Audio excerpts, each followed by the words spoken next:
আমাদের দেশে যে মানুষ একবার বিবাহ করিয়াছে, বিবাহ সম্বন্ধে তাহার মনে আর কোনো উদ্বেগ থাকে না।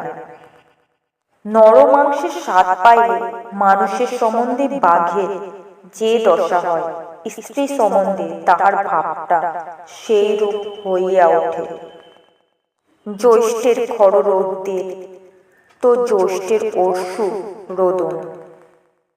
বাবা, আমার মেয়েটিকে আমি 17 বছর ধরিয়া জানি, আর তোমাকে এই কটি দিন মাত্র জানলাম, তবু তোমার হাতে ও রহিল। যে ধন দিলাম তাহার মূল্য যেন বুঝিতে পারো, ইহার বেশি আশীর্বাদ আর নয়। মানুষ পণ করে, পণ ভাঙিয়া ফেলিয়া হাঁপ ছাড়িবার জন্য, অতএব কথা না দেওয়াই সবচেয়ে নিরাপদ। যাহা দিলাম তাহা উজাড় করিয়া দিলাম, এখন ফিরিয়া তাকাইতে গেলে দুঃখ পাইতে হইবে। অধিকার ছাড়িয়া দিয়া অধিকার রাখিতে যাইবার মতো এমন বিড়ম্বনা আর নাই। আমার মেয়েটির বই পড়িবার শখ, এবং লোকজনকে খাওয়াইতেও বড় ভালোবাসে। এই জন্য বেহাইকে বিরক্ত করিতে ইচ্ছা করি না।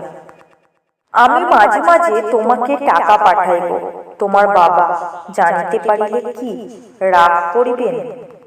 আমার সন্দেহ হয় অধিকাংশ লোকে স্ত্রীকে বিবাহ মাত্র করে, পায় না এবং জানিও না যে পায় না।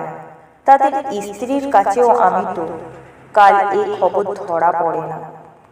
কিন্তু সে যে আমার সাধনার ধন ছিল, সে আমার সম্পত্তি নয়, সে আমার সম্পদ।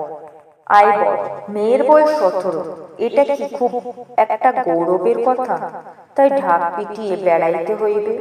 আমাদের এখানে এসব চলিবে না বলিয়া রাখিতেছি।